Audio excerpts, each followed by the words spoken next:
Oh my god, it is inside the PFL.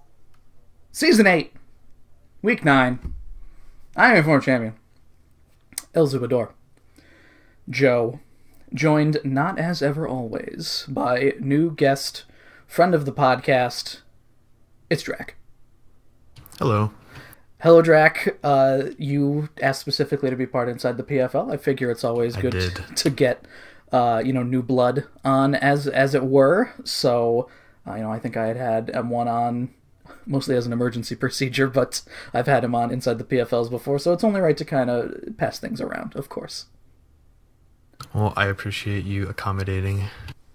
Now, as far as Week 9, I know that, we often, it's the hot thing to say, is this the most important week of the season? For many people, this very much was the most important week of the season, yourself included. It sure was. That win clinched playoffs for me. Oh, Mario's in the chat. He says he feels cheated on here. Mario, I gave you the message, I thought I might not have told Mario about this. Oh, well. Either way. Now he's from the other side of the curtain. What did you think of all the sort of... obviously we'll get into more depth, but how did you feel about the games that happened this week? Oh, there were some really, really good matches. There were also some really not so great matches. Kind of on both ends of the spectrum. We'll get into them. Manny, I definitely told you about doing this tonight, so either way, whatever. Let's get right into it here. Manny's match just so happens to be first here. Very good match from both people. Very good match leading things off here. So I think that the story of the match and Welcome Murphy were just getting started. Didn't miss anything. And Mario, you're welcome to do your own podcast. The story of the match for me, at least, watching it back. RNG did not help Jack at all in this match. That combined with he didn't really know how to play around yawn rocks. That too. I feel like yawn is... in general, we talk about status being sort of underrated, and we saw a lot of good uses of status through the week here, but yawn is... it's not Spore, it's not even the 70% chance or 75% of sleep powder. It basically, you're forcing your opponent to make a move with it, which, as long as you have something like Audino that can take it, it's really not that big of a deal to use it, because then you're either getting free damage on something that's falling asleep, or you're forcing your opponent to, come in, take rocks damage possibly, and kind of force their hand a bit. Mm-hmm. Yeah, and I think you said something about this in the last Inside the PFL, but, the kind of strategy is just to let one Mon be asleep so they can't just yawn or put to sleep everything. I made that mistake in my match against Jack the week before. I let 3 different Mons go to sleep, I think. Yeah, and the yawn didn't play... It definitely had, forced Jack to change things up and kind of messed with his rhythm a bit, I think. But thankfully he didn't make the sort of same mistake. I think it was once Tangrowth was asleep, it stayed asleep. Mm-hmm. So there was quite a bit of switching, though. Murphy, your battle is basically, I think, because it happened last, then we're talking about it last, so it'll be a while. one thing I did like, Manny seems to have a problem, because this is the second time this has happened this season, of when there are multiple, like, field effects going on, Manny forgets about the second one. He only sees the sun, doesn't really think about, oh yeah, Trick Room's up too, because he just lets Chlorophyll Venusaur die to Mega Houndoom. Which, also in the match, I feel like Mega Houndoom with... I can see why I really like Mega Houndoom. I liked it when it was 120 points. I don't like that it has solar power, and that, like, you're getting the extra damage, but, like you saw, Jack switched Mega Houndoom in, and it still takes solar power damage, even though it didn't do anything that turn. Solar power and rocks. Solar power and rocks, which I feel like that was... Solar power can be good, but in this scenario, when your opponent has sun and has the control over it, I mean, still, he got a kill with it. It was, you know, it got rid of one of the better things, mostly because Manny wasn't paying attention, but... we talk about the RNG here. Alakazam, Sash Alakazam with Magic Guard. Yeah, the one where he doesn't take rocks damage. A very scary Pokemon. It did a lot for him in this match here, and I think that, because at the end, Manny had to play around with, again, Yawn. He did let Alakazam fall asleep a lot just because it was the only Mon that he had left, but Mega Audino, he couldn't let Keldeo come in, because even with big special defense Keldeo, still probably didn't want the Psychic. Yeah. Especially since, if Manny didn't play that end as safe as he did, it probably, could have bit him. I was waiting for the crit, because I always wait for the crit. Because, like, what's Audino going to do to him? Audino didn't have... I mean, Manny had said afterward that not having any offensive moves on Audino was a mistake. I believe he said that it was... We saw Yawn, Trick Room...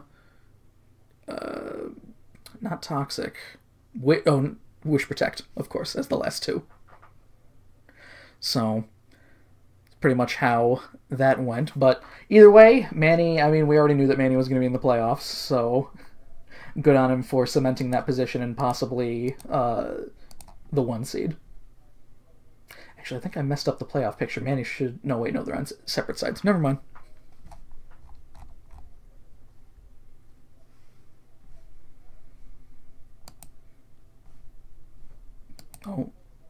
Oh, Drac, did I lose you?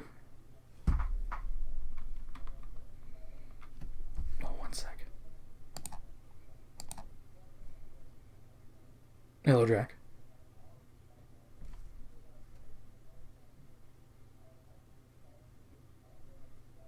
Hello, Drac. Oh, okay. Oh my God, my internet was shitting itself. Sorry. No, all right, that's okay. So, do you have anything to say any more about Manny versus Jack before we move on? Not really. Good win for Manny again. He's top of the pops on his side, so good on him. Next we've got Dave getting the +4 over Rob here. Every season we say somebody forgets about Magic Bounce, and not forgetting about Magic Bounce 4 turns in a row. Oh no, I forgot. I forgot to silence my phone, and I mentioned that was my notification noise. That was comedically perfect timing. The pottery break sound effect, just because of that comedic timing. So, yeah, Rob with Magic Bounce. Not only did he let Leech Seed happen, and we were screaming it on the broadcast as it was going on, but then he does it with Taunt too. Anything that's not an attacking move can be Magic Bounced. And that's no fun. You don't want to be in a situation where not only do you get your Leech Seed Magic Bounced, like for Garrison it happened a few times too, in his match against Murphy, I believe, with Espeon. But that didn't matter as much because Leech Seed didn't affect him. Like, Celesteela getting Leech Seeded... That's a bad mon to get Leech Seeded. That's a bad mon to get Leech Seeded. Like, when it gets hit back to you. Same thing with you're trying to slap somebody with Taunt and then you get taunted right back. It's no fun.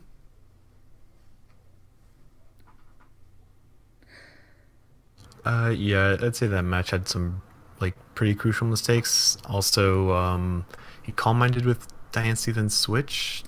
Yeah, one of the notes that I had here was Rob had the right idea but the wrong execution, which we thought that as it was going on, Diancie with he hit a calm mind on an obvious protect. Rob made a lot of good moves in this match to try to like stay in the game, but he also had some bad ones. Yes, with Tailwind up, which does double your Pokemon speed. Now, I can understand Rotom Wash is 87 speed, I think, which with a Scarf makes it pretty goddamn fast. Diancie's got like 50 speed, and in Tailwind, even if its speed is doubled, it might be the kind of principle of what's twice of nothing, essentially. So, even with Tailwind, the wrong Pokemon was Tailwinded. He could have tried to... Even then, he might not have had something that would have killed Rotom in one hit. It was almost there. He almost had it. And speaking of Rotom in that regard, Scarf Rotom basically just cleaned up. Those Hydro Pumps... It's one of those things where, like, Rotom seems like it should... When you think of Mons that hit hard, you don't really think of Rotom Wash. You don't really, but then you're staring it down and you gotta take a Hydro Pump. Yeah. And unless you and you can't switch in your bulky water because then you might get Thunderbolted. Right. And even if Rotom goes like full offense, it's still pretty tanky. That's the other thing. Rotom Wash is one of those mons that I'd consider moving up, but I feel like not enough people have. It's got a lot of utility. That's the thing. Dave has used it almost exclusively as the Scarf user because he doesn't need any more defense on his team. But I don't know, maybe that's something to talk about because that one weakness, Levitate on an electric type mon, water, you only have the weakness to grass at that point. Grass, not a terribly common attacking type. If you're attacking with a fucking non-stab attack, you're probably not going to kill it. Like, unless you're invested in Tapu Bulu or Superior, that thing's not dying. And then if you don't kill it, you gotta deal with Pain Split, which is also shitty.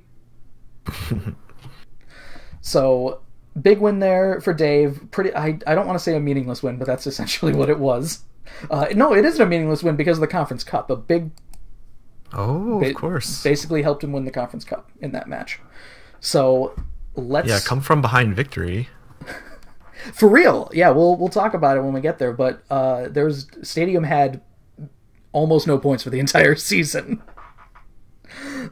Next we've got James getting the +3 over Tristan. My predictions are all but coming true at this point, other than James making playoffs, which is a slim to none chance. You gotta get the +6, James. But I think that in this battle we saw how to properly prep for Trick Room. Yeah, you basically just stall it out, which James did pretty much perfectly. Not just even stalling it out. I think... Chipping away at the big mons. Both Mienshao and Incineroar carried both Fake Out and Taunt. And they're just fast enough, especially Mienshao. I understand the idea that, with Trick Room you do have... You want to have your setter be slow, but then you are incredibly susceptible to Taunt. And, Trick Room also has -7 priority. Oh, it does? Never mind then. I forgot that Trick Room's a minus priority move, and it goes last always, if my memory serves. Well, then you're incredibly susceptible to Taunt, and then all he needed to do, especially with Regenerator on Mienshao, he could come in, hit a Fake Out, and then take a hit with possibly something else and leave, and he's almost... no worse for wear, essentially. Yep, it's kind of the Achilles heel of, Trick Room teams is that you can just get basically stalled out, and it's a very polarizing strategy. It is. I think that with Tristan, it's something to where he spent. This is the only other loss he's had this season after week 1. And with Manny being the only other person that he's lost to, I think that at least the people in his division are taking proper measures. We'll see what happens when things come to playoffs, because I think that Tristan basically has a guaranteed in with that hopefully either maybe Tristan changes things up. Maybe, I don't know, we'll see what kind of strategies appear. But this was, I think, just textbook, especially since James has the experience. He's run Trick Room before. He should know the way around it. I would hope anyway. Basically, the match was just getting rid of the setters, getting rid of Cofagrigus, getting rid of Reuniclus. Right. And then at that point, James had incredibly fast mons. Well, now that we've seen, James kind of systematically dismantle Trick Room, I wonder how Tristan's going to prep for a few people in the future. Because if you look at his lineup, it's pretty much exclusively for Trick Room. He's got Lando I, but, he's not that fast. And that's the only thing. I feel like because Trick Room's coming, instead of... You're essentially playing Tristan's game rather than trying to force Tristan to play your game, because if Trick Room, if things started going bad for James, then Rabambi and Starmie, both faster than Lando I, if Trick Room was up constantly, they would have been in terrible positions for the entire game. But again, once those setters are gone, then there's almost you lose a lot of that offensive output. And that's basically what we saw here, where all it took was Rabambi and Starmie again. Starmie, is Starmie 100 points right? It shouldn't be 100. I don't know why we moved it down. What was that Manny's doing? Possibly. I think we're proving here, especially you get a Pokemon in the hands of any person in the correct scenario, and it can look like a monster. So. That's very true. Manny copping that, yes, it was his strategy, and yet he never drafted it. All right, I think we got to talk about something, Drac. We got to talk about one Mike Mancini, perpetual disappointment by his own lips, getting 6-0'd by yourself. And if you don't mind, since you were the one who did the battle, please take us into that match, and I'll cede the floor to you.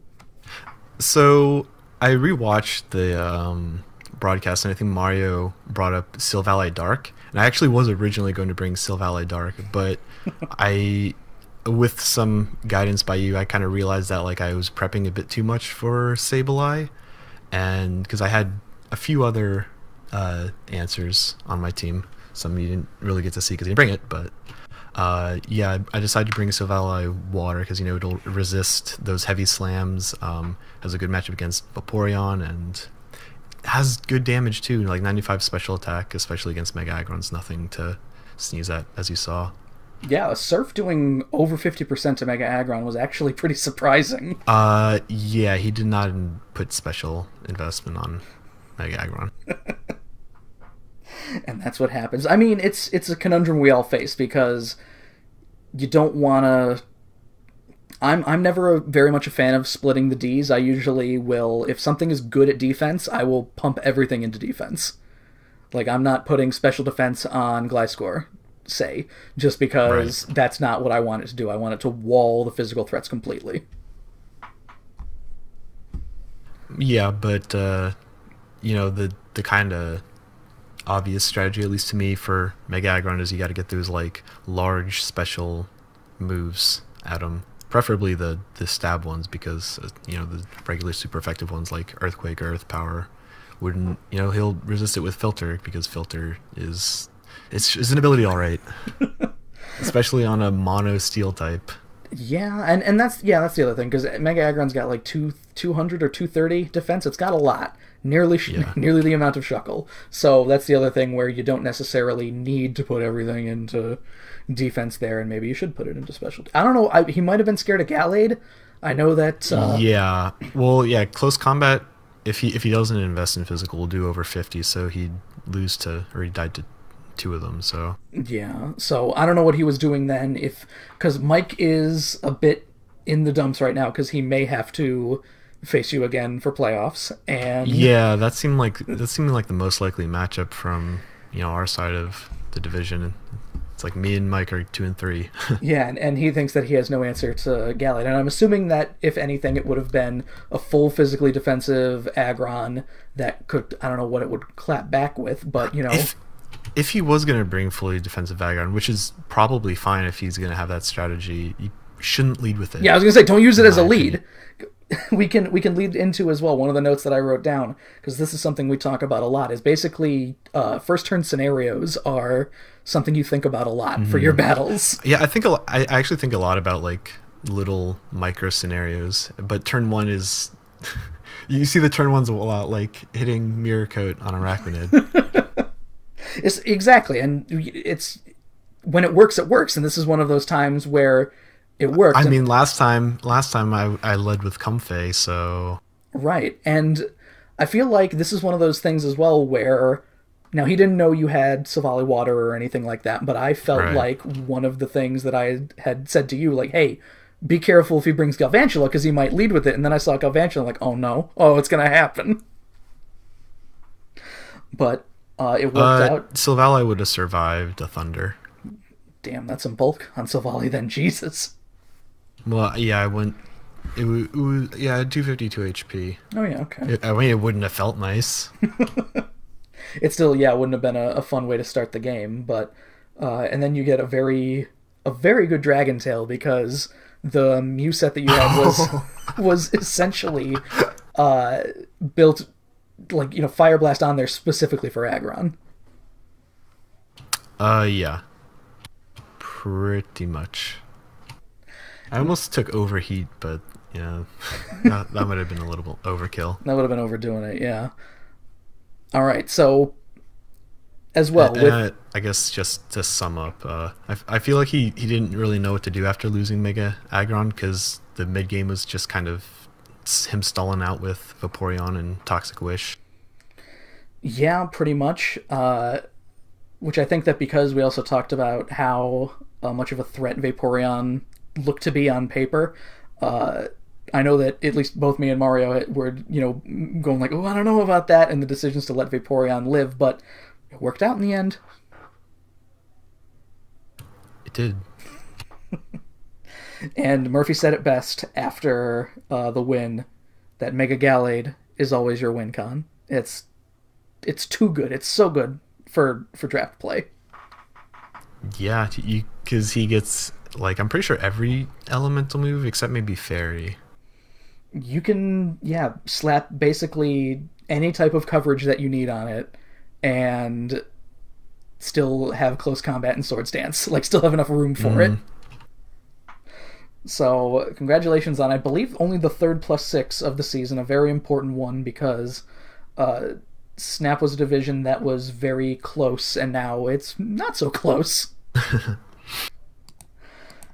All right, let's move on to Mitch getting the +4 over Gage here. This was a weird battle, because I feel like a lot of Mitch's victories have been people not really having a really great answer for Volcanion.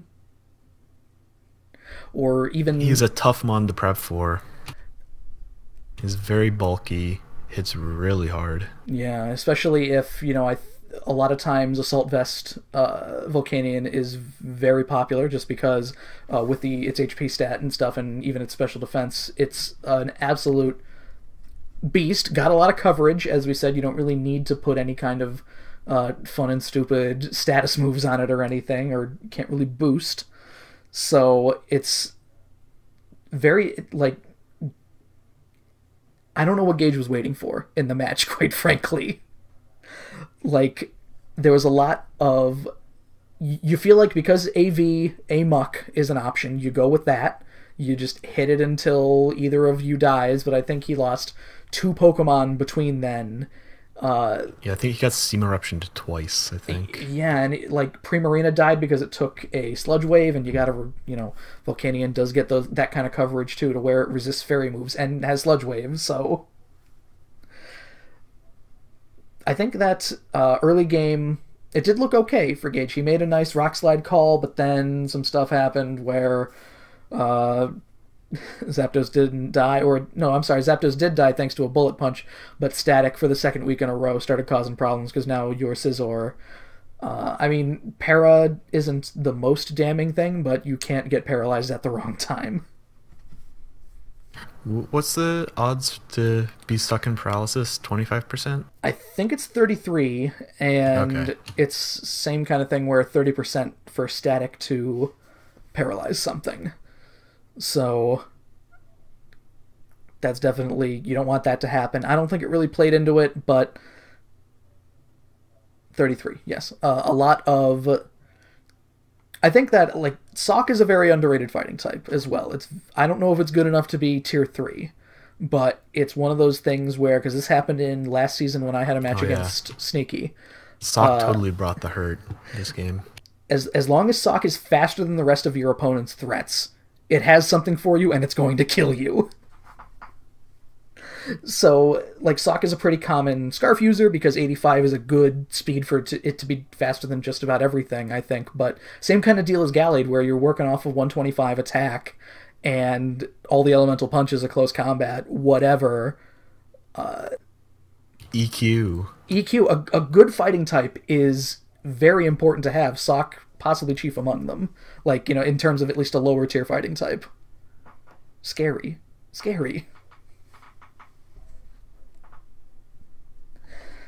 And with this win, Mitch is currently in the playoffs. He could not be, depending on how the match against you goes next week and how the match with Thomas and Murphy goes, but we'll get there when we get there. Oh, it was no stab. 3 punches in EQ. Jesus. That's what I'm talking about. Oh. That's what I'm talking about. God. All right, so. Yeah, Mitch is not out of the water. Thomas or Murphy could Thomas and Murphy could overtake him. Oh, expert belt too, even better. So Oh, Mario, of course, I love expert belt. giving us the info here, the deets on the sets that Mitch was running. But now we got here Garrison getting the +3 over Kyle. Okay, so surprising results. We talk about you getting the +6 over Mike. We talk about Rob getting a win last week. We talk about Jack's crazy bad RNG, and this surpasses all of them. So Thomas was so kind to give me the information on turn 1. Let me set the scene here for you. Turn 1, Garrison versus Kyle. We've got Hydreigon taking on Nidoking. 2 Mons that could very well be popular Scarf users because they do have a decent speed tier, and they have a lot of coverage, so they can just hit moves and stuff dies. Nidoking gets Sheer Force, of course, which hid the fact that it had the Life Orb, actually. Kyle, for some reason, goes Modest on Hydreigon. The timid Nidoking and Modest Hydreigon speed tie. So if that were not enough, 150 versus 150 from the calcs that he was showing me. If that were not enough, Nidoking not only wins the speed tie, uses Ice Beam, Sheer Force Ice Beam, great. The calc says Ice Beam has a 6% chance to OHKO. It is probably the highest possible roll he could have gotten. Yeah, that's a nat 20 in D&D terms. I mean, we shouldn't be surprised when things like this happen because it's very possible. It's just improbable, I'd say. Yeah. You talk about living and dying by the speed tie. This is beyond speed tie. I think there was a moment in one of the other matches where something was living from rocks with literally 1 HP. And there was also, I believe, in a match with Gage last week where both Salamence and somebody else, both at base 100, had to go up against each other. And yes, thank you, Mike. We already talked about your match. We moved on. You just missed it. We're now talking about the improbable turn 1 of Garrison versus Kyle. Either way, in Kyle's losses, traditionally, that I've seen, Kyle will lose a Pokemon turn 1, and that throws I mean, Hydreigon isn't really integral to the team, but it throws things into fucking chaos, essentially.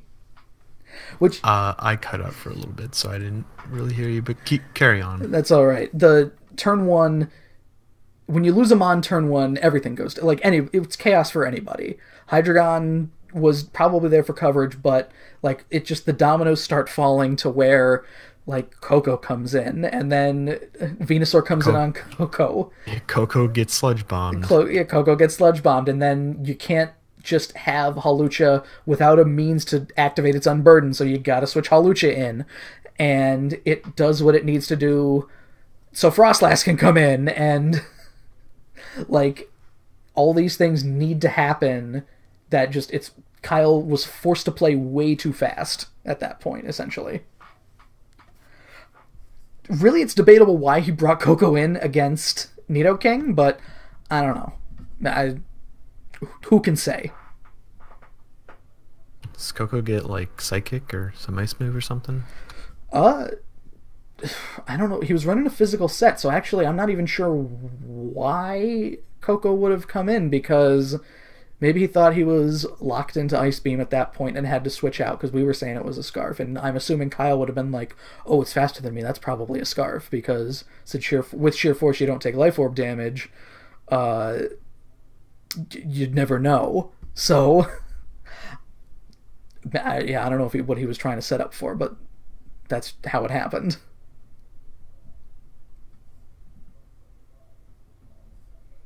And also, weirdly, a very non-Kyle thing to happen, especially when Kyle had Mega Banette last season, so he should know about Destiny Bond. He should know from Garrison's matches that Sash Frostlass with D-Bond is scary. Oh, Coco came in against Lottie. Oh yeah, because you switched. That's right. Oh yeah, that makes sense. Alright. Okay, yeah, that makes sense. Either way, I don't know if it was just that Kyle was just like, this thing needs to die. You know, whatever D-Bond is going to happen, so let's just let it happen. So I'm going through the match. I want to see what happened with Frostlass. It was in against Mega Blastoise. Mega Blastoise hit Dark Pulse, I believe, when Garrison hit Spikes, and then D-Bond and die. Yeah, I see that. So I don't want to say necessarily that he was giving up, especially since he had both of his core guys still at that point. He had both Amoonguss and Slowbro, but could have been just a lapse in judgment. Again, he might have been playing too quickly, but again, these things happen. Yeah, he might have been going for the meta read where, like, oh, it's so obvious I'm going to switch, he's never going to debond. Those things do happen. That does happen, yeah. So this was a loss that necessarily did not affect Kyle, because, I mean, we'll talk about M1's battle next here. He did not get over Kyle with this. Also, we are learning here from Garrison in the chat that Z-Ice was used on Hawlucha by Gyarados at one point, and Mario himself even said during the broadcast, why not go for the stab of Z-Fly, and Garrison just forgot to change it, which leads us very nicely into M1. What was... I guess it was going to hit Hydreigon, Z-Ice? Presumably. I mean, it does hit Hawlucha as well, but Z-Fly probably would have killed Hawlucha there, I'm assuming. Rather than... Yeah, probably. Yeah, rather than it doing like... And isn't really resisted by anything on Kyle's team. And that's the beauty of Z-Fly. Not a lot of stuff resists Fly. But it's time to talk about mistakes. Which... you and I both were yelling at M1 during the match, I'd say. It was... We were quite excited. Raucous, even. we were rowdy. M1 getting the +1 over Thomas here. The first note I have is just mistakes were made, which mistakes are always made. Garrison, we just learned, even said, didn't put Z-Fly on. Not a gigantic mistake. Mike didn't put Toxicheal on his Toxic Orb Gliscor once, which that's a bigger mistake. Still won that battle, but you can overcome mistakes, I guess, is the moral of the story, which no Rockhead on Tyrantrum. So that's the first thing. Rockhead is very important for Tyrantrum because... especially Scarf Tyrantrum. Especially Scarf Tyrantrum, because Head Smash, I believe, because it has the base power of 150, it also carries the problem that, most moves like Double Edge or Takedown or whatever, I think it's like you take 33%. With Head Smash, it's 50, so whatever you are doling to your opponent, you are taking half of that back, and that is no fun. This is why people don't like Rampardos, because it doesn't have the luxury of being able to use this. I don't want to say, it didn't change too much in the battle, and one just had to play around it. And what it basically boiled down to was there was a lot of kind of playing around things in this match, chief of which being as well Scarf Blaziken, because as well when we started the match, some of these things that you don't notice, and one had 4 Pokemon weak to Blaziken stabs, I believe. And 4 Mons weak to Earthquake. Oh yeah, that too. That's a problem when that happens. That's what you were there. I said to him before the match, "Hey, Ferrothorn came in clutch in the match, so I." Ferrothorn did put in work. So I can't. He earned his spot on M1's roster. So I am not one to judge, but I had said, "Hey, do you need Ferrothorn and Mawile when you could bring Donphan and have only 1 Pokemon weak to Earthquake?" But what do I know? Because he won. So, the other mistake, which M1 had stated... we have advanced knowledge of. Yes, M1 had stated that he got a little lost trying to work on coverage for Mega Mawile, and as such did not bring Sucker Punch. Which... coverage isn't something you necessarily need to be concerned with when it comes to Mega Mawile, because a stab play rough, if it hits something neutrally, there's a good chance it's going to die. You basically have a free Swords Dance from huge power anyway. And yeah, even if you get the chance to Swords Dance again, then everything's dying. It becomes a nightmare scenario. But in this match, I believe he had, at one point when he was going over the moves, he had both Ice Punch and Thunder Punch, I believe. And I don't remember what he finished with, but Sucker Punch was not on there, and as such, basically he had, thank goodness he had his, big guys still around, because he basically had to let all of them die to Flare Blitz, so Blaziken could take some of that sweet, sweet damage and set it up for what we presumed was Sucker Punch. But no, we just had to let Blaziken kill himself. And that's the story, basically, because P2 was just the last... And the story of not really having anything to do with P2 and just kind of chipping away at it throughout the match. That too, yeah, a lot of rocks damage in that match, a lot of Leech Seed damage as well.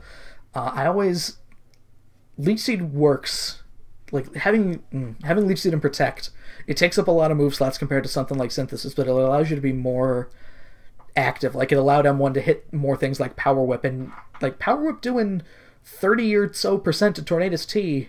Was it Tornadus T? No, that was a different match. It was normal Tornadus, excuse me. That's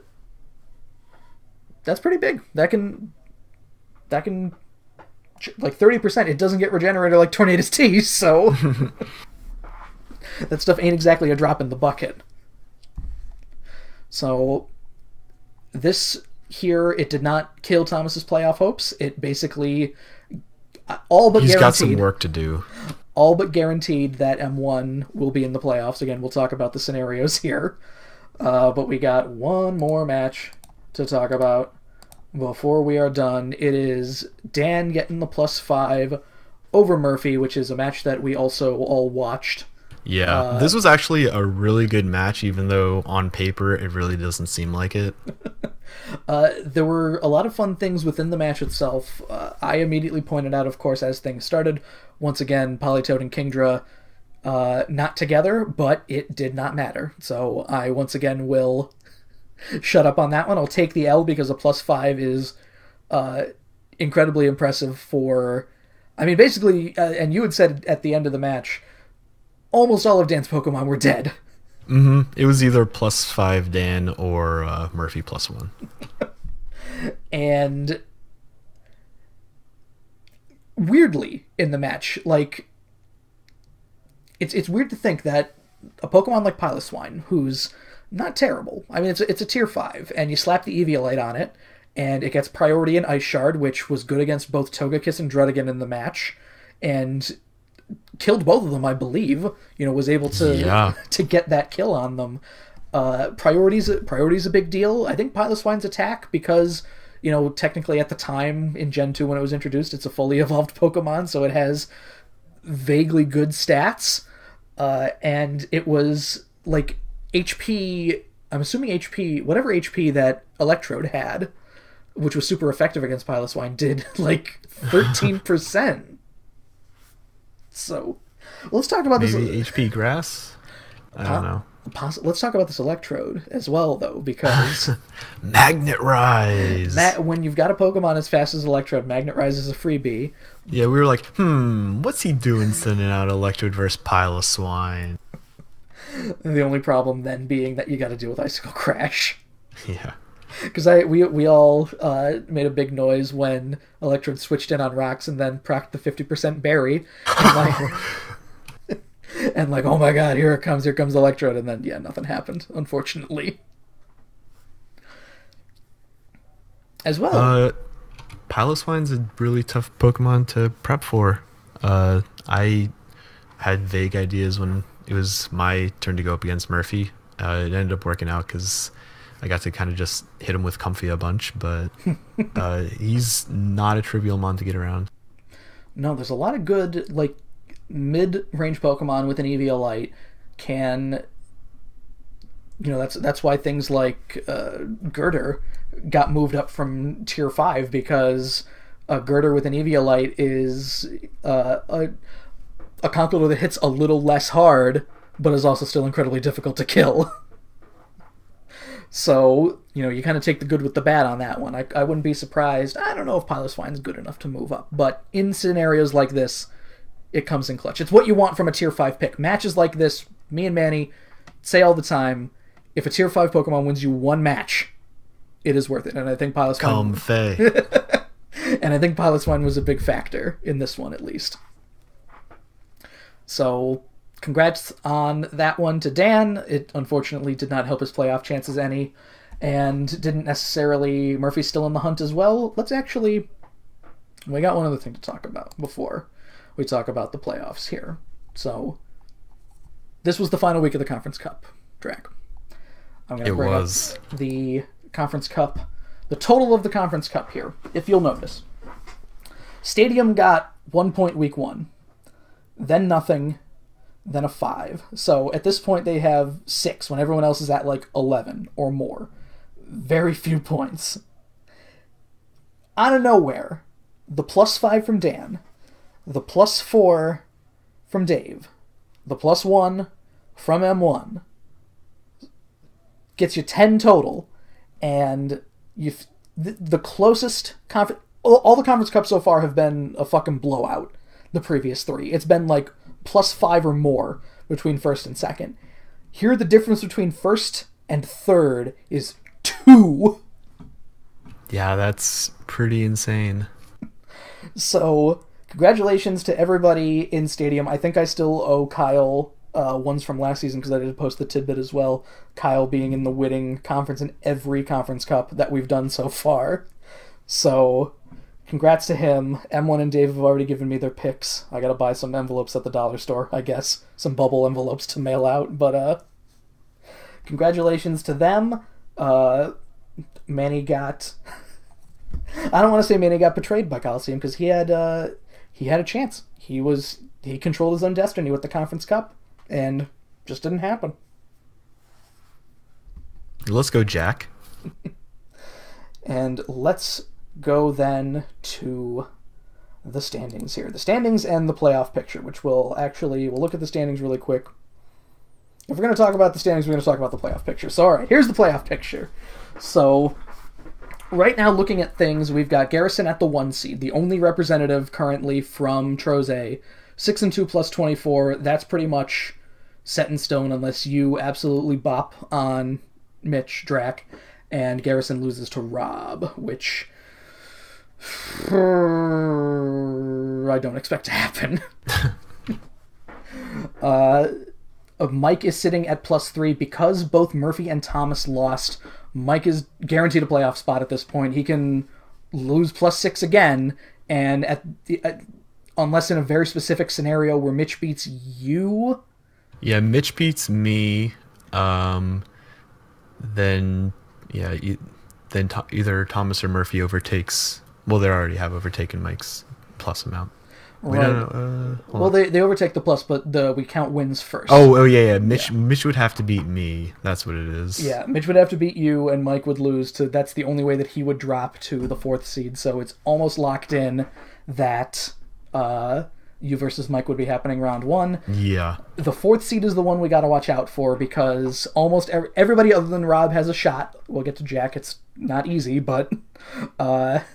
Basically, Mitch at 4-4 right now, going up against you. Things are not looking good because Murphy, the winner of Murphy and Thomas, because Murphy and Thomas fight, unless Thomas wins +1 or +2, because then we'd have to go to strength of schedule. I don't know what that would look like at that point, but I don't suspect Mitch will get into playoffs, basically, is what I'm saying. Not to be mean to him, but almost everything is working against him to where if Murphy beats Thomas, he's in.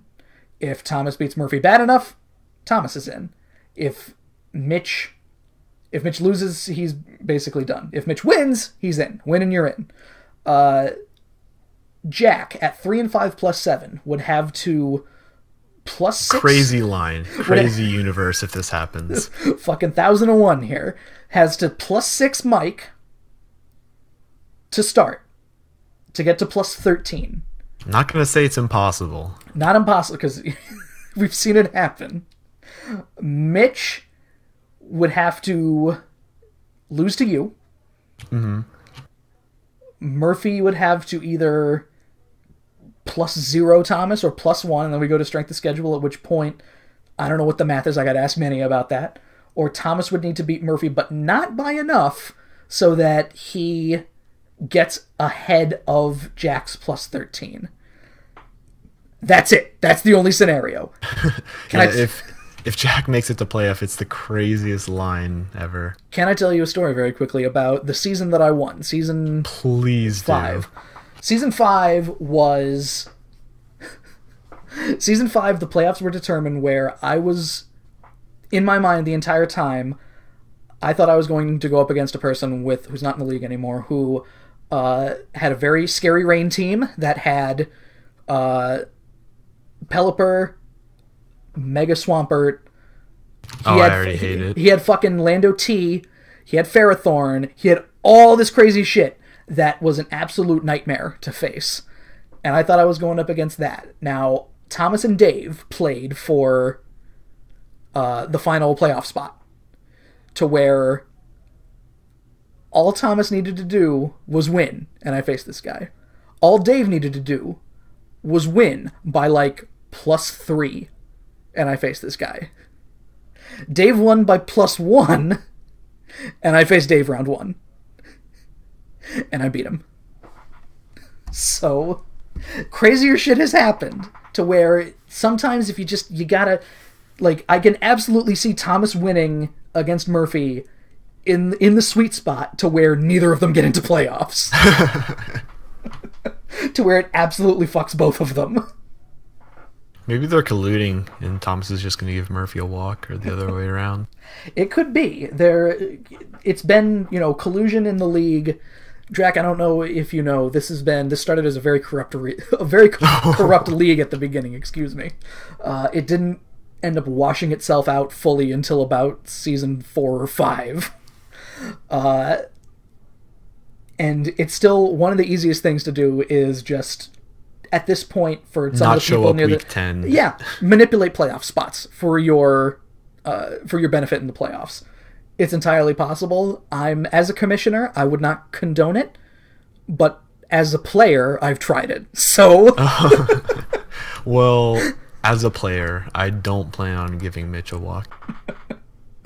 Good, thank you. You're a better man than I. I I tried this very, very hard in season 6 to do what I could to not face Kyle round 1, and it just didn't happen. Oh. And then I lost, and then Kyle won that season. So either way, on the other side of things, Manny's locked 7-1 plus 14. Unless he loses to Tristan, he's not losing the 1 seed. Kyle at the top of his division is facing, I have it written down here, Kyle's facing Dave, which he lost to Dave early in the season. I don't think it's going to pan out exactly that way. We'll get to that with commish picks. In my mind, it's pretty safe that Kyle's going to get the number 2 seed. Tristan, it can be either Kyle or Manny in that battle, or in that 3rd seed, because they're both just so far ahead of everybody else. The only thing we need to watch for in the 4th seed, literally the only way that James can get into the playoffs to jump M1. Speaking of crazy lines to get into the playoffs, M1 needs to lose. James needs to +6 Gage to tie. And then once again, we go to strength of schedule, at which point I got to defer to Manny because I don't know the math for it. Well, James's Manny's only losses to James, so yes. I think strength of schedule would work in James's favor in this case. Yes, much like how last season when I got in on strength of schedule, Sneaky's only loss, one of Sneaky's 2 losses was to me. So I think that's how I ended up getting ahead of Mario. But again, you'd have to ask Manny for how that math worked out. And I think M1 lost to Kyle both times, so... Also true, yeah. If we're looking at just... Yeah, that's the other thing, because I don't know where, no offense to M1, but where's the impressive win on his resume, I guess. Not to shit on him or anything. We love M1 around these parts. We do. In this house, we respect M1. So... We love Scarf Roar Tyrantrum. Alright, so then the only other thing that is to be talked about then are the Season 10 matchups, and with them, the commish picks. Season 10? Oh, the Week 10, excuse me. God, Season 10, I'm already... Season You're already 10. Thinking about Sword and Shield. I'm already thinking about Gen 8 over here. Wow. So, alright. Here's what we're looking at. Of course, I will ask for your input, Drac. You can write it down if you want to, but I don't really will. I don't do anything with the guest picks. Last week, I have finally, for the first time all season, pulled ahead of Manny. I went 4-4. Manny went 2-6. Mario went 2-6. The current line is 35-29 for me in first, 34-30 for Manny, 30-34 for Mario. So Mario could pull ahead. Stranger things have happened, but let's go right to the first battle. Dan versus M1. Now, the first week of the commish picks, week 1 and week 10 are exactly the same, so we get to see how much things changed as well, wonderfully. We get to see all the fun changes that happened from week 1 to week 10. I chose Dan in this because he was the returning champion. At this point, Dan is 3-5, and he does have a lot of momentum coming off a pretty big win. I have to take M1 on this one. I got to take my boy. I believe that M1's going to just get a big old layup into the playoffs. Yeah, I think I am going to go with M1 as well. I think he's going to try real hard to not make mistakes like last week. You gotta. It's one of those things where Kyle, the famous quote of Kyle of "No more mistakes" should be everybody's credo in this league. Manny chose M1 as well. Mario went with Dan on this one, so that's where Mario can get ahead, if possibly. Next, we've got Kyle taking on Dave here. This was a surprise week 1 for certain. Dave got the upper hand on Kyle.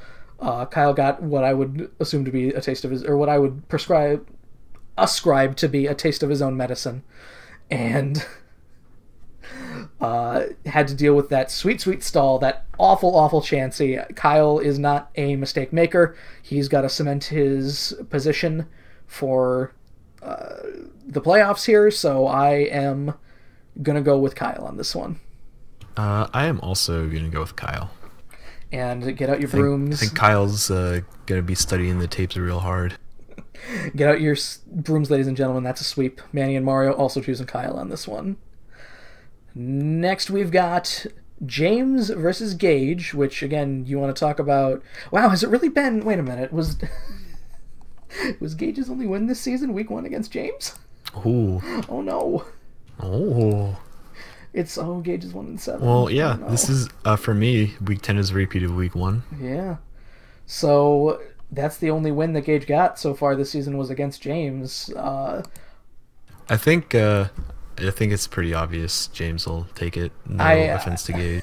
No, I agree. James switched it on in the second half of the season. Just he's gonna be trying real hard. Gage knows he can't make it.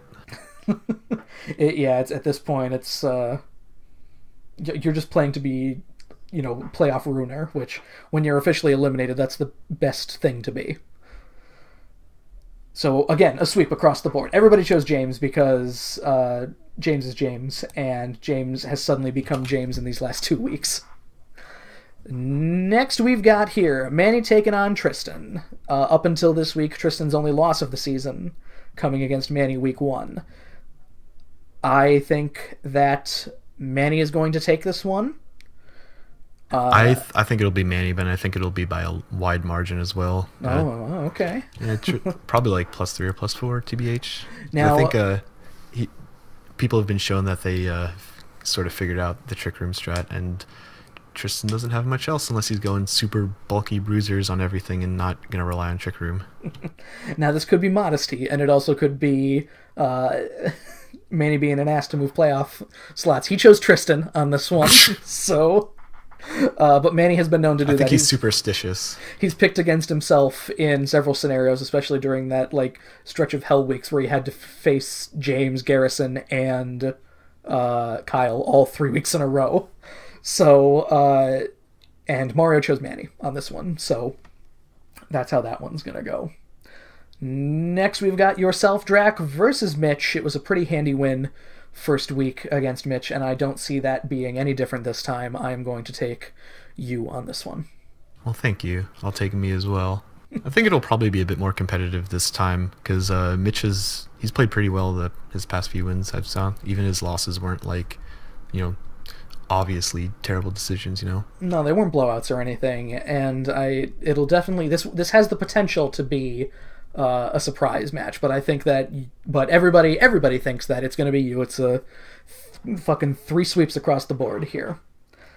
Next, we've got Jack taking on Mike. I chose Jack week 1 because, as hard as it is, week 1's a weird time for a lot of people as well. You don't really know the teams, you don't have any film, you don't really have an idea of how things are going to shake out, so I think that this may have been a result of that, was Mike just not knowing what Jack was going to do. So Mike has absolutely no confidence after being +6th. But I think that Mike is going to take this one. Ooh, I actually think Jack's going to take it. Ooh. Mike does have a problem with winning matches in conference and will often lose to people twice. Or I don't remember if he beat anybody twice in the division last year. Maybe Rob. Maybe he beat Rob twice, because I know that he lost twice to both me and Murphy, I believe. So, Manny has taken Jack as well on this one. Mario has taken Mike, so 50-50 on that split. One. Next, we've got Murphy taking on Thomas. This was, if you remember... Sweep Murphy, sweep Garrison. Yeah. All the way back, if you can bring your mind all the way back to week 1. This was a match that Thomas brought a meme team to and got bodied because Murphy didn't bring a meme team, even though they swore that it would be a meme game. All right, you know what? I changed my mind. I'm picking Thomas. I think that despite that, I am picking Murphy in this one still because Thomas as well, no offense to him, after winning his championship in season 4, I believe he's missed playoffs every time. So, I think it's time for that to change. I think Thomas is going to clinch the 4th spot from Mitch. This could be the redemption arc for Thomas. So we'll see what happens there. Manny chose Thomas, Mario chose Murphy, even split again. Ooh. And finally, we got Garrison versus Garrison. Yeah, I think I'll take Garrison. Again, the only thing that Rob can do at this point is he can't even play Runer because like 7-2 Garrison does nothing for anybody. It doesn't move the sticks. Like nobody is. Garrison's locked into the 1 seed no matter what. To be fair, he doesn't have to battle if he doesn't want to. I mean, I know that he could bring a meme team. The one season that I was completely locked up in the 1 seed in my division, I brought a meme team versus Gage and I got fucking clobbered. So. Did it get Gage into the playoffs? No, he was last in the division. So that could very well be. He could just throw something together and go up against Rob, give Rob... Oh, no! Garrison in the chat saying here, shooting for the 6-0. It's what I respect that. No, go for the meme and only bring 5 Pokemon. You gotta go for the absolute destruction. Wait, really? Yeah. Oh... Otherwise, people would try to... Same thing with, like, when people were asking, do you need to be at level 50? Because of, like... because of, like, Focus/Endeavor stuff. Yeah, exactly. So, what is Garrison at here? 24? With a +6, he's not going to break the single-season record, but there have been very few people. I think only 4 people have surpassed 30 in a season. So that's half the seasons. No, 4 people. Oh. 4 people. Oh, okay. 4 people in the history of the league have surpassed a +30 in a season. So yeah, I think that I respect Garrison's determination to win, and there we go. So I think then we can close the book on this one. What was to pass as the most important week of the season. However, Drac, I need to ask you. Going into Week 10, playoff spots are on the line. There are still 2/3 of the league is not out of the hunt yet. 8 people are in. 4 people are still looking for playoff spots. 4 people can play Runer. Drac, going into Week 10, the last week before the playoffs, could this potentially be the most important week of the season?